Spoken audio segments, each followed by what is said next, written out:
नमस्कार साथियों, मैं हूं अन्ना मिश्रा। आप लोगों का इस वीडियो क्लास में एक बार फिर से स्वागत करता हूं। साथियों, ये जो है आपका यूजीसी नेट का पेपर फर्स्ट जो होता है उसका यूनिट 3 है। और इसमें जो हम बात करने वाले हैं वो है बोध, या हम कह सकते हैं समझ, या इसको हम कह सकते हैं कॉम्प्रिहेंशंस के नाम से इसको जाना जाता है। ठीक है, कॉम्प्रिहेंशन। ठीक है, तो इसमें ज़्यादा कुछ समझाने के लिए नहीं है, कुछ मैं आपको दिखा देता हूँ यहाँ पर। आपका जो है मैंने बताया था कि ये जो है यूजीसी नेट का पेपर फर्स्ट का मैं सारे यूनिट्स जो है कंप्लीट कर दूंगा। यूनिट्स की बात करूँगा तो मैं 5 यूनिट जो है आपको फ्री दे दूंगा। बाकी के अगर आगे के यूनिट्स आपको चाहिए तो आपको क्या करना पड़ेगा, नीचे एक लिंक होगा, उस पर क्लिक करेंगे, उसमें जो एक पीडीएफ मिलेगी। उस पीडीएफ को जब आप खरीदेंगे तो बाकी के जो है आपके जो वीडियोज हैं वो आपको वहाँ पर मिल जाएंगे।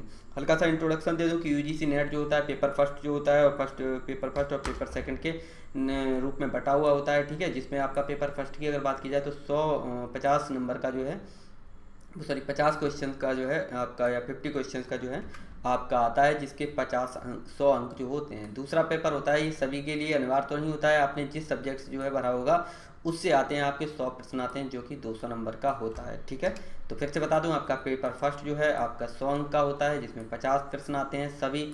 और लगभग पेपर फर्स्ट में आपका यूजीसी नेट का पेपर फर्स्ट में आपकी 10 यूनिट होती हैं, जिसमें से हर यूनिट में मोटा मोटी देखा जाए तो 5-5 प्रश्न जो है आपके आ जाते हैं। तो सबका मिलाकर लगभग आपका 100 नंबर आपके बन जाते हैं। इसके बाद आपका पेपर सेकंड की अगर बात करें तो ये सब के लिए अनिवार्य नहीं होता है, ये सबका अलग होता है। अगर आपने हिस्ट्री से भरा हो तो हिस्ट्री का होगा, पॉलिटी से भरा होगा तो पॉलिटी का होगा, तो बाकी के लिए अलग अलग होता है। आप पेपर 2 की अगर बात करें, पेपर सेकंड की, तो उसके लिए भी तैयारी अगर आप करना चाहते हैं तो चैनल पर काफ़ी मटेरियल आपको देखने को मिल जाएगा। तो चलिए शुरुआत करते हैं। हल्का सा एक इंट्रोडक्शन दे देता हूँ कि यूजीसी नेट पेपर फर्स्ट जो कि अब 2021 वाला आपको देखने को मिल जाएगा, जो कि आपका 10 यूनिट में बटा हुआ होता है। और 10 यूनिट की अगर बात करें तो आपका सबका जो है वेटेज जो है सेम है, लगभग मोटा मोटी देखा जाए तो 5 प्रश्न ही आपके आते हैं। और हर इसका जो नंबर होगा वो आपका 2 नंबर का यह प्रश्न होता है, जो कि अगर देखा जाए तो आपके 100 नंबर बन जाते हैं। यहाँ पर जो यूनिट जो है आपकी थर्ड है, जो कि होने वाली है आपका यूजीसी नेट पेपर फर्स्ट का। यूजीसी नेट पेपर फर्स्ट का आपका अनिवार्य पेपर होता है ये, यानी कि सबके लिए जो होता है सेम होता है। तो इसमें जो हम देखने वाले हैं यूनिट 3 बोध, या इसको समझ कह सकते हैं हम कॉम्प्रिहेंशन। ठीक है, तो अगर पीडीएफ चाहिए तो आप हमें व्हाट्सएप भी डायरेक्ट कर सकते हैं, टेलीग्राम पे जुड़ सकते हैं, आप जहाँ चाहें वहाँ जुड़ सकते हैं, आपको जो माल एकदम टनाटन मिलेगा। और उम्मीद करता हूँ कि आपको जो है एक अच्छा सा जो है मटेरियल मैं दे पा रहा हूँ। ठीक है, चलिए आइए देखते हैं। तो बोध का हल्का सा उद्देश्य देख लेते हैं कि बोध जो होता है कॉम्प्रिहेंशन किस लिए डाला जाता है। तो मोटा मोटी देखा जाए तो कुछ ऐसे होते हैं, तो इसको यहाँ पर दिखाते हैं। What is the comprehension? तो comprehension is the complex cognitive process involving the intentional interaction and between reader and text to extract meaning। यानी कि क्या कहना चाहता है, यानी कि एक समझ देखना चाहता है कि जो एग्जाम में या परीक्षार्थी जो परीक्षा देने आया है वो कितना समझदार है, या कि उसका जो है मेंटेलिटी किस तरह की है, वो क्या सोचता है। ठीक है, तो छोटे मोटे अगर उसमें देखा जाए तो एनालिटिकल एबिलिटी चेक की जाती है, उसकी लॉजिकल एबिलिटी देखी जाती है, रीजनिंग एबिलिटी चेक की जाती है, आपका इन्फ्रेंस पावर देखा जाता है, रीडिंग स्पीड देखी जाती है, और वोकैबुलरी जो है पावर होती है, इससे आपकी चेक हो जाती है। तो बोध का उद्देश्य किसी उम्मीदवार को किसी उम्मीदवार को किसी विषय की जानकारी को समझने, व्याख्या करने, किसी निष्कर्ष तक पहुंचने की क्षमता का उसमें परीक्षण किया जाता है, मूल्यांकन करने और उन प्रश्नों का उत्तर व्यवस्थित तरीके से देने के लिए आपका बोध का जो है इस्तेमाल किया जाता है। क्योंकि वहाँ एक लंबा चौड़ा पैराग्राफ होता है, लगभग देखा जाए तो 20 से 25 लाइन उसमें मोटा मोटी होती हैं, और उसमें जो दिया गया होता है एक लगभग उसी से ही जुड़े प्रश्न दिए गए होते हैं। तो उससे जुड़े प्रश्न होते हैं, तो आपको जो है उनको हल करना होता है। और बहुविकल्पीय यानी कि एमसीक्यू टाइप जो होते हैं आपके प्रश्न होते हैं। तो इसके माध्यम से, किसके कॉम्प्रिहेंशन के माध्यम से, परीक्षार्थी की विश्लेषणताओं और तार्किक क्षमता के साथ शब्दों के सटीक अर्थ को समझने के बाद निर्णय लेने की प्रवृत्ति का परीक्षण किया जाता है। बोध में बहुविकल्पीय प्रश्न भी पूछे जाते हैं। उनका उद्देश्य परीक्षार्थी की बोधगम्यता का अवलोकन करते हुए निर्णयन शक्ति का परीक्षण करना होता है। 2 शब्द में अगर बताऊं तो कुछ नहीं होता है, एक छोटा सा समझ विकसित करना होता है। इसका उद्देश्य प्रमुख रूप से देखा जाता है कि लड़का किस तरह से समझ है, उसके अंदर वो क्या समझता है, कोई शब्द लिखा है तो उसके लिए क्या वो उसके मायने रखते हैं। तो इस तरह की चीज़ें जो है अब बोध से होती हैं। तो बोध में कुछ भी नहीं पढ़ाने के लिए, बस क्या मैं आपको देने वाला हूँ यहाँ पर जो कॉम्प्रिहेंशन का जो पार्ट होता है, या जो पूरा जो है जो वेटेज होता है, तो उससे जो 2019-20 के जो पेपर आए हुए हैं उनको मैं यहाँ पर कराए दे रहा हूँ। तो आपका जो है क्या हो जाएगा, एक रिवीजन, एक बेस जो है तैयार हो जाएगा, आपकी भी एक समझ जो है विकसित हो जाएगी। आप जो है साथ साथ जो है उत्तर देने की कोशिश करना, मैं कोशिश करूँगा कि आप स्वयं भी दें। चलिए तो देखते हैं यहाँ पर जो है बोध या कहें समझ या कहें कॉम्प्रिहेंशन का जो पार्ट होता है उससे मैंने प्रश्न यहाँ पर निकाल लिए हैं। तो प्रश्न जो है आए हुए हैं 2 दिसंबर 2019 को जो एग्जाम हुआ था, शिफ्ट जो है पहली शिफ्ट का जो है पेपर है ये। इसमें 5 से 7 प्रश्न आपके जो होंगे। तो सबसे पहले तो मैं आपको ये पैराग्राफ लिखा हुआ है, ये कॉम्प्रिहेंशन लिखा हुआ है, तो एक उसके बारे में मैं आपको पढ़ दे रहा हूँ। पढ़ने के बाद आप जो है अपनी समझ से भी दे सकते हैं और मैं आपसे पूछ सकता हूँ, आप अपना भी दिमाग लगाना कि क्या क्वेश्चन है। तो मैं पढ़ रहा हूँ, उसको आप भी पढ़िए। निसंदेह राजनीति प्रतिनिधित्व ऐसा माध्यम है जिसमें आधुनिक व्यावहारिक राजनीति और देशीय भाषा में लोकतंत्र का पुनः प्रतिपादन संभव हुआ है। परिणाम में उदार लोकतंत्र प्रत्यक्षतः प्राचीन एथेंस के लोकतंत्र से प्राप्त नहीं हुआ है। उन युगों के मध्य वास्तव में ऐसा कुछ नहीं था जो लोकतंत्र के प्रस्तावित या कहें नामित राजनीतिक दृष्टिकोण रखता है, और जब पुनः राजनीतिक और सिद्धांत का केंद्र बना तो इसे प्रतिनिधित्व जुड़ गया है जिसे हम लोकतंत्र कहते हैं। वस्तुतः विशेष प्रकार का लोकतंत्र है प्रतिनिधित्वात्मक लोकतंत्र, जबकि निर्वाचन और जनमानस का दबाव निश्चित रूप से राजनीति प्रभाव डालता है। प्रतिनिधियों के कार्य लोकतांत्रिक नागरिकों को राजनीतिक अधिकार में परिणत करने हेतु प्राथमिक सरकारी प्रणाली होती है। लोकतांत्रिक समाज में राजनीतिक अच्छाई को बढ़ावा देने के लिए हम प्रतिनिधात्मक प्रक्रिया पर भरोसा करते हैं, लेकिन आजकल या कहें परंतु आजकल जब कोई प्रतिनिधित्व के विचार की कल्पना करता है तो नैतिकता का या कहें अच्छाई से इसका साहचर्य मस्तिष्क में नहीं आता है। कुल मिलाकर यह तटस्थ प्रक्रिया है, यह यांत्रिक विधि है, और कुल मिलाकर यह तटस्थ प्रक्रिया है, एक यांत्रिक विधि है जिसके द्वारा एक सत्ता दूसरे के लिए होती है और उसका प्रतिनिधित्व करती है, और लाखों नागरिकों के निर्णयों को कुछ प्रतिनिधियों के विधिक आधिकारिक हाथों में देना या हजारों लोगों को भावनाओं को एक व्यक्ति के नेतृत्व को सौंपने की राजनीतिक आवश्यकता होती है। इसी से आपका जुड़ा हुआ क्वेश्चन है, आप इसको समझ सकते हैं। इसमें कुछ प्रमुख जो है पॉइंट दिए गए हैं, उसको आप पढ़िए जल्दी आपको पढ़ने के साथ ही उसमें जो है क्या लिखा है, क्या कहना चाह रहा है लेखक, उसको भी साथ में समझना पड़ता है। इसी से जुड़ा हुआ जो है आपका प्रश्न है, आप अगर सही आंसर देते हैं तो आपका 2 नंबर जो है तुरंत बन जाता है। तो पहला क्वेश्चन जो है इसमें क्वेश्चन नंबर 11 था, मतलब 2019 में, लेकिन यहाँ पर जो है फर्स्ट है प्रतिनिधि मूलक लोकतंत्र के संबंध में लेखक का क्या विचार है। लेखक का विचार अगर देखें तो विधिक और नैतिक अगर बात की जाए तो विधिक और नैतिक जो है लेखक नहीं बताता है, विधिक और लेखक नहीं बताता है। सार्वभौम भागीदारी, तो कहीं इसमें शब्द भी सार्वभौम भागीदारी का इस्तेमाल नहीं हुआ है। मनमाना सत्तापरक, तो भैया ये कहीं इस्तेमाल भी नहीं किया है, ठीक है। वहीं आ जाता है आपका चौथा, तो कुछ व्यक्तियों के हाथों में सत्ता का केंद्रीकरण, तो क्या ये कहीं बता रहा है। तो हमारा जो है लेखक कहता है कि कुल मिलाकर यह तटस्थ प्रक्रिया है, ये कि यांत्रिक विधि है, जिससे क्या होता है एक सत्ता दूसरे के लिए होती है और इसका प्रतिनिधित्व करता है एक साथ वो यह लाखों नागरिकों के निर्णयों को कुछ प्रतिनिधियों के आधिकारिक हाथों में देने या फिर हजारों लोगों की भावनाओं को एक व्यक्ति के नेतृत्व को सौंपने की राजनीतिक आवश्यकता होती है। तो आपका जो आंसर हो जाएगा वो आपका डी हो जाता है। डी की अगर व्याख्या देखें तो प्रतिनिधि मूलक लोकतंत्र के संबंध में लेखक का विचार कुछ व्यक्तियों के हाथों में सत्ता का केंद्रीकरण होने से है, और प्रतिनिधि मूलक लोकतंत्र एक प्रकार की यांत्रिक विधि है, ठीक है। यहाँ पर लिखा हुआ है कि यह यांत्रिक विधि जिसके द्वारा एक सत्ता दूसरे के लिए होती है, उसका प्रतिनिधित्व करती है, जो लाखों लोगों के निर्णयों को कुछ जनप्रतिनिधियों के विधिक आधिकारिक हाथों में दे देते हैं। क्लियर हुआ ना। चलिए क्वेश्चन नंबर इसमें नेक्स्ट देखते हैं जो कि आपका आया हुआ था। इस अवतरण यानी कि जो लेखक लिखता है, इस अवतरण के अनुसार राजनीतिक प्रतिनिधियों के कार्य क्या दर्शाते हैं। राजनीतिक इच्छा शक्ति दर्शाते हैं, तो भैया नहीं दर्शाते हैं। जनमानस का दबाव दर्शाते हैं, तो भैया नहीं दिया था वहाँ पर। राजनीतिक शक्ति दी थी, तो भैया हो सकता है, चेक करेंगे हम इसको। आत्म विलोपन व्यवहार, तो भैया कहीं आत्म विलोपन व्यवहार तो इस्तेमाल भी नहीं किया है। तो इसमें जो आंसर आपका हो जाता है, तो एक इस अवतरण यानी कि जो लेखक के अनुसार राजनीतिक प्रतिनिधियों के कार्य क्या दर्शाते हैं, तो वो क्या क्या राजनीतिक इच्छा शक्ति को दर्शाते हैं। तो आपका सी जो है आंसर सही हो जाएगा। तो इस अवतरण के अनुसार राजनीतिक प्रतिनिधियों के कार्य राजनीति शक्ति को दर्शाते हैं। राजनीति प्रतिनिधित्व ऐसा माध्यम है जिसमें आधुनिक व्यावहारिक राजनीतिक और क्षेत्रीय भाषा में लोकतंत्र का पुनः प्रतिपादन संभव हुआ है। परिणामी उदार, शुरू में ही ये लिखा था कि परिणामी उदार लोकतंत्र पुरानी लोकतंत्र से प्राप्त नहीं हुआ है। उन युगों के मध्य ऐसा कुछ नहीं था जो लोकतंत्र के प्रतिस्तिविक या फिर नामित राजनीतिक दृष्टिकोण रखता था। ठीक है, तो इसका आंसर जो हो जाएगा सी। नेक्स्ट देखते हैं, निम्नलिखित में से किसमें आधुनिक राजनीतिक देसी भाषा को विशेषतः निहित है। फिर से बता दूं, निम्नलिखित किसमें आधुनिक भाषा की विशेषता निहित है।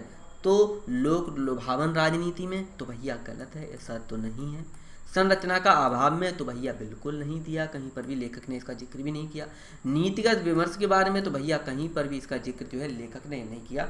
लेखक कहता है कि प्रतिनिधि मूलकता आधुनिक राजनीति देसी भाषा की विशेषता निहित है। ठीक है, किसमें, आपकी प्रतिनिधि मूलकता में, तो इसका आंसर जो हो जाएगा डी। राजनीति प्रतिनिधि मूलकता में आधुनिक व्यवहारिक राजनीति और देसी भाषा की विशेषता निहित है। इसी कार्य है प्राचीन एथेंस के लोकतंत्र से थोड़ा सा अलग प्रतीत होता है, जिसके परिणामस्वरूप इसमें लोकतंत्र के प्रतिस्ताविक या फिर नामित राजनीति का जन्म हुआ, जो विशेष प्रकार का लोकतंत्र है। क्वेश्चन नंबर 14 देखते हैं,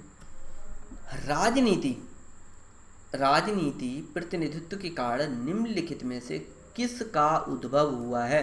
तो एथेंस का लोकतंत्र, भैया कहीं पर भी इन्होंने नहीं कहा कि एथेंस का लोकतंत्र, मना किया था, क्योंकि यहाँ पर भी ऊपर जो है जिक्र होता है, क्या कहते हैं, क्या कह रहा है कि इसी कार्य है एथेंस के लोकतंत्र से अलग है, यानी कि एथेंस से लेना देना कुछ भी नहीं है। तो यहाँ पर एथेंस का लोकतंत्र तो होगा ही नहीं। वास्तविक लोकतंत्र, तो भैया वास्तविक लोकतंत्र के बारे में कहीं जिक्र नहीं किया है। सैद्धांतिक लोकतंत्र, तो भैया गलत बात है, ऐसा तो नहीं संभव हो सकता। उदार लोकतंत्र, तो भैया लेखक कहता है कि राजनीतिक प्रतिनिधि के कारण उदार लोकतंत्र का उद्भव हुआ है। ठीक है, उदार लोकतंत्र का उद्भव हुआ है जो निर्वाचन और जनमानस का दबाव निश्चित रूप से राजनीतिक प्रभाव डालते हैं। प्रतिनिधियों के कार्य लोकतांत्रिक नागरिकता को राजनीतिक अधिकार से परिणत करने हेतु प्राथमिक सरकारी प्रणाली होती है। आजकल जब कोई प्रतिनिधित्व के विचार की कल्पना करता है तो नैतिकता का अच्छाई से इसका साहचर्य मस्तिष्क में आता ही नहीं है। तो नैतिकता का, वास्तविकता का और ये एथेंस से कोई लेना देना इसका था ही नहीं। ठीक है, तो यहाँ पर उदार लोकतंत्र की बात होती है। कि उदार का सीधा मतलब है कि आप दयालु नहीं, आपके अंदर जो है आप जो है मतलब आप सहिष्णु नहीं है, तो चीज़ें जो है आपके पक्ष में नहीं आएंगी। चलिए नेक्स्ट क्वेश्चन देखते हैं। लेखक के अनुसार लोकतंत्र के विचार को किस रूप में देखा जाता है। नीति आधारित राजनीति, तो भैया गलत है। प्रतिनिधित्व की अच्छाई, तो भैया कहीं से भी नहीं। कुछ लोगों के विचार को माध्यम प्रदान करना, तो भैया ये भी नहीं। इसका आंसर जो हो जाएगा सी हो जाएगा। क्या हो जाएगा, सी। तो आइए देखते हैं इसका आंसर, देखते हैं सी में। लेखक के अनुसार प्रतिनिध्यात्मक लेखक के अनुसार लोकतंत्र के विचार को प्रतिनिध्यात्मक प्रक्रिया के रूप में देखा जाता है, जिसके परिणाम स्वरूप उदार लोकतंत्र का प्रादुर्भाव या शुरुआत हुई, जो लोकतंत्र की प्रतिस्ताविक या नामित राजनीति का दृष्टिकोण है। चलिए पेपर देख लेते हैं। नेक्स्ट, बोध या समझ, कॉम्प्रिहेंशन। प्रश्न जो है पत्र जो है आपका फर्स्ट है। ठीक है, 2 दिसंबर 2019 को इसका एग्जाम हुआ था। ये शिफ्ट जो है सेकंड शिफ्ट का पेपर है। फर्स्ट का मैंने आपको जो है बोध से संबंधित जो भी प्रश्न आए थे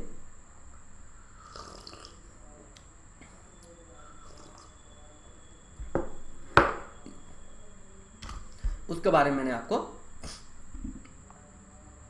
जानकारी दे दी। तो आइए थोड़ा सा इसको देख लेते हैं।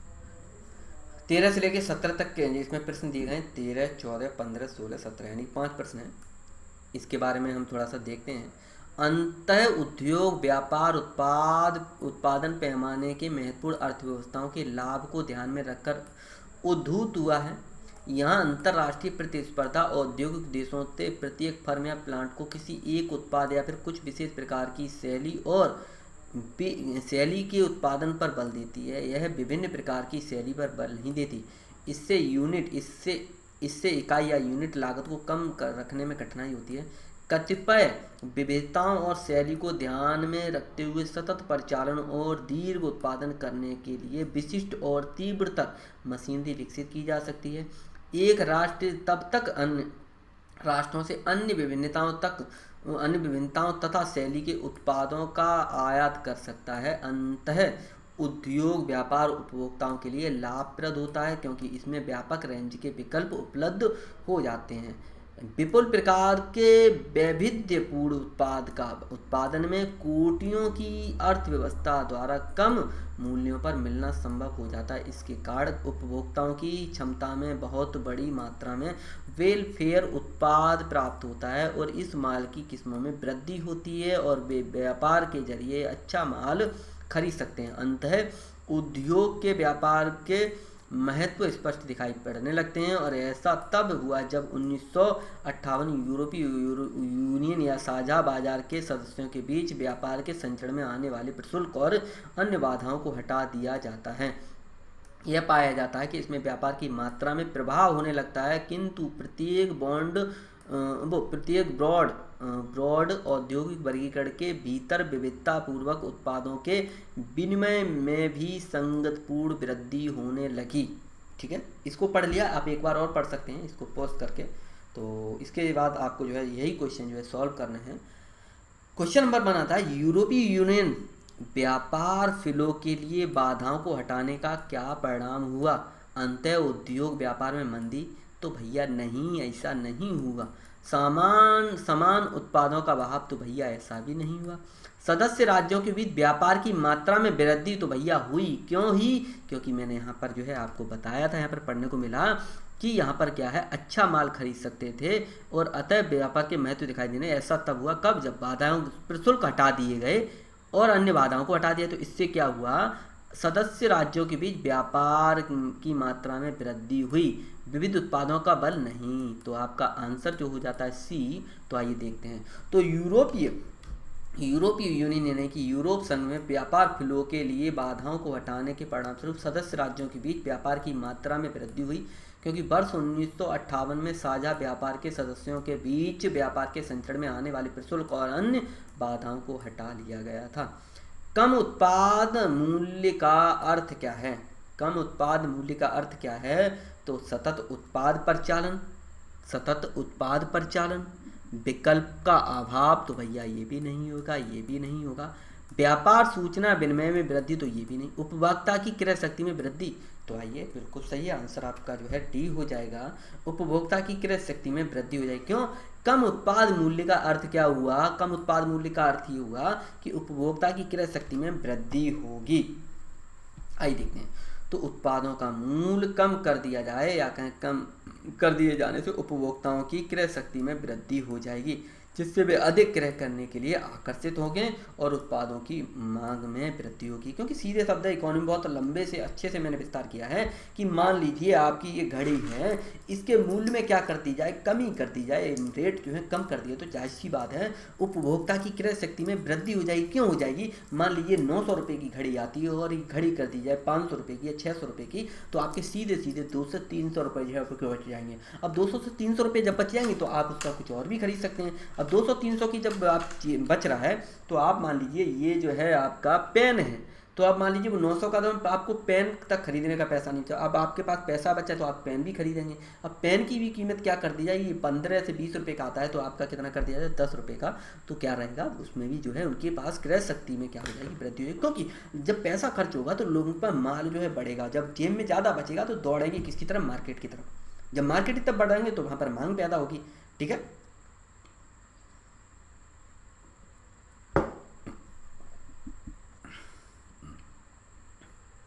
क्वेश्चन नंबर नेक्स्ट देखते हैं। अंतर उद्योग व्यापार पर अंतर्राष्ट्रीय स्पर्धा का प्रभाव किस पर देखा जा सकता है? उत्पाद की वृद्धि किस्मों की उपलब्धता पर तो भैया नहीं, गलत है। एक ही प्रकार की सीमित किस्म पर, तो पीछे मैंने बताया भी था कि एक ही प्रकार की सीमित किस्मों पर ये दिखाई पड़ता है। औद्योगिक उत्पादन पर प्रतिकूल प्रभाव पड़ता है, तो नहीं पड़ता है। उत्पाद के प्रतिबंधात्मक लाभ पर, तो नहीं भैया, कहीं से भी नहीं। तो इसका आंसर जो हो जाएगा वो हो जाएगा इसका बी, यानी कि एक ही प्रकार की सीमित किस्म पर। पीछे मैंने बोला भी था, ठीक है। तो अन्य उद्योग व्यापार पर अंतर्राष्ट्रीय स्पर्धा का प्रभाव एक ही प्रकार की सीमित किस्म पर देखा जा सकता है। यह उत्पादन के लिए विभिन्न प्रकार एवं शैली पर बल नहीं देता, ठीक है। इसकी एक कमी मान सकते हैं। क्वेश्चन नंबर नेक्स्ट देखते हैं, उत्पादों के कुछ किस्मों के बड़े उत्पादन का परिणाम क्या होगा? क्या होगा? तो इकाई की लागत में कमी आएगी, तो भैया नहीं आएगी। पैमाने की औद्योगिक अर्थव्यवस्थाओं को लाभ होगा, तो भैया बिल्कुल होगा। महत्वपूर्ण अर्थव्यवस्थाओं के ग्राहकों को लाभ होगा, नहीं होगा भैया। उत्पादन की बढ़ती लागत में वृद्धि होगी, तो नहीं होगा। इसका आंसर जो हो जाएगा वो हो जाएगा आपका बी, उत्पादों की कुछ किस्मों पर बड़े पैमाने पर उत्पादन का प्रभाव होगा। प्रभाव यह होता है कि उत्पादित वस्तु की प्रति इकाई की लागत में कमी आ जाती है, क्योंकि उत्पादन के साधनों का अधिकतम अनुकूलन प्रयोग सुनिश्चित होता है। क्वेश्चन नंबर नेक्स्ट देखते हैं, विकास और विशिष्ट मशीनरी की उपयोग का क्या परिणाम होता है? उत्पादों की अधिक किस्में होंगी, तो भैया ऊपर ही हो गया था कि भैया उत्पादों की कहाँ पर एक ही प्रकार की सीमित किस्म होगी, तो भैया बिल्कुल नहीं होगी। उपभोक्ताओं के हितों में कमी आएगी, तो भैया बिल्कुल नहीं आएगी, क्योंकि थोड़ा सा लाभ ही होगा, मैंने पीछे बताया भी था। उत्पादों की किस्मों का आयात होगा, तो भैया बिल्कुल होगा। आंसर ये आपका बिल्कुल सही हो जाता है। आंसर होगा विकास और विशिष्ट मशीनरी के उपयोग के परिणाम स्वरूप उत्पादों की किस्मों का आयात होगा। सतत परिचालन और दीर्घ उत्पादन करने के लिए विशिष्ट और तीव्रतर मशीनरी विकसित की जाती है। पीछे मैंने बताया भी था, आपको पढ़ाया भी था, ठीक है। तो ये हो गया आपका 2019 वाला। नेक्स्ट देखते हैं 2019 का ही तीसरा पेपर जो होता है, 3 दिसंबर को हुआ था। 2 दिसंबर को 2 पेपर हुए थे आपका शिफ्ट में, फर्स्ट शिफ्ट में और सेकंड में। ये तीसरा पेपर है, वो तीसरा पेपर है जो कि 3 दिसंबर को हुआ था। ये शिफ्ट फर्स्ट का पेपर है, ठीक है। आगे के अगर आप अनसॉल्व पेपर या फिर सॉल्व पेपर अगर देखना चाहते हैं तो आपको जो है नीचे PDF मिल जाएगी, आप वहाँ से खरीद सकते हैं। मुझे उम्मीद है आपको आनंद आ रहा होगा, ठीक है। चलिए देखते हैं, निम्नलिखित में जो भी लिखा हुआ है उसको पढ़ लीजिए और उसके बाद जो है आपको जानकारी मिल जाएगी। तो इसको पढ़ लीजिए अच्छे से, मैं भी थोड़ा सा बोल देता हूँ। चलिए, प्रथम विश्व युद्ध से पहले का समय लोकप्रिय आंदोलनों का गहराई से मूल्यांकन करने हेतु एक उपयुक्त तरीका रहा है। चूँकि यह एक सजह था, यह एक अंशतः प्रभावित प्रबुद्धता, विचारधाराओं, उद्देश्यों या फिर तकनीकों से अधिक कुछ नहीं था। ऐसी सहिष्णुता की सीमाएं लगभग स्पष्ट हैं। लोकप्रिय आंदोलन तत्कालीन भारतीय अत्याचारियों के विरुद्ध लक्षित थे, न कि दूरस्थ श्वेत वरिष्ठ पर। इसलिए यह अधिकतर जानबूझकर या आत्मनिष्ठ रूप से गैर साम्राज्यवादी नहीं थे। यह स्थान और समय की दृष्टि से काफ़ी व्यापक रूप से पृथक थे और अत्यधिक उग्र थे, जिसमें अभिव्यक्तिकरण के विभिन्न सामाजिक रूप एक दूसरे के साथ विस्मयकारी सुगमता को समाविष्ट कर रहे थे। यह एक कृषक राष्ट्रवाद की अवधारणा को बिना कुछ अर्हता के प्रबुद्ध देशभक्ति की विचारधाराओं आंदोलन के लिए सुसंगत विकल्प के रूप में स्वीकारता कठिन बनाना है। निसंदेह कई बार लोकप्रिय पहल और स्वायत्तता विस्तृत थी, परंतु मध्य वर्गीय राष्ट्रवाद, जिसमें कम से कम विचारधारा के स्तर का कतिपय निरंतरता है, सन 1870 के दशक में ड्रेन ऑफ बेल थ्योरी के निर्माण के साथ जिन आंदोलनों पर विचार किया गया वे स्पष्ट तक खंडित थे। फिर भी ऐसी सीमाओं और अपरिपक्वताओं के बावजूद, यानी कि अपरिपक्वता जो होती है, यानी कि कम पका हुआ है या फिर जो है पूरी तरह से पका न हो के बावजूद, लोकप्रिय असंतोष मुद्दों और संघर्ष के रूपों के आलोक में मध्यम वर्गीय राष्ट्रवाद की काफ़ी हद तक समझता है। यद्यपि इसके विशिष्ट लाभ कई बार नगण्य थे। वन अधिकार, किराए का भार, सूदखोरी, भू राजस्व रोपण, श्रमिक शोषण और श्रम शिकायत इत्यादि को बाद में मध्य वर्गीय राष्ट्रवाद के साथ ने अपने साथ ले लिया था, ठीक है। तो क्वेश्चन नंबर 12 है, इसमें पहला क्वेश्चन जो बनता है युद्ध के पूर्व लोकप्रिय आंदोलन क्या थे भाई, वो क्या थे? आपका आंसर क्या है? समय समय पर विशिष्ट लाभ थे। आंदोलन क्या थे? समय समय पर विशिष्ट लाभ। तो एक, सामाजिक रूप नहीं, नगण्य महत्व तो नहीं, मध्यम वर्गीय राष्ट्रवाद तो नहीं। आंसर इसका हो जाएगा डी। यह युद्ध पूर्व लोकप्रिय आंदोलन समय समय पर विशिष्ट लाभ के रूप में थे। प्रथम विश्व युद्ध के पहले का समय लोकप्रिय आंदोलनों का गहराई से मूल्यांकन करने हेतु एक उपयुक्त तरीका होता रहा है। युद्ध पूर्व लोकप्रिय आंदोलन का ही परिणाम था कि तत्कालीन भारतीय अत्याचारियों के विरुद्ध था, न कि संपूर्ण श्वेत वरिष्ठ के। ठीक है, चलो। इस अनुच्छेद के अनुसार कृषक राष्ट्रवाद संबंधी मुद्दा क्या है? प्रबुद्ध राष्ट्रवाद का एक व्यवहार्थ विकल्प, ठीक है। संगतता और नियंत्रण में रहना, भैया का नहीं। समयानुरूप होना, नहीं। निरंतरता की कमी, तो भैया बिल्कुल सही है, आंसर इसका सी हो जाएगा। अनुच्छेद के अनुसार कृषक राष्ट्रवाद संबंधी मुद्दों में निरंतरता की कमी थी। कृषक राष्ट्रवाद की अवधारणा को बिना कुछ अर्हता के प्रबुद्ध देशभक्ति की विचारधाराओं और आंदोलनों के लिए सुसंगत विकल्प के रूप में स्वीकारना कठिन बनाना है। क्वेश्चन नंबर नेक्स्ट देखते हैं इसमें ही।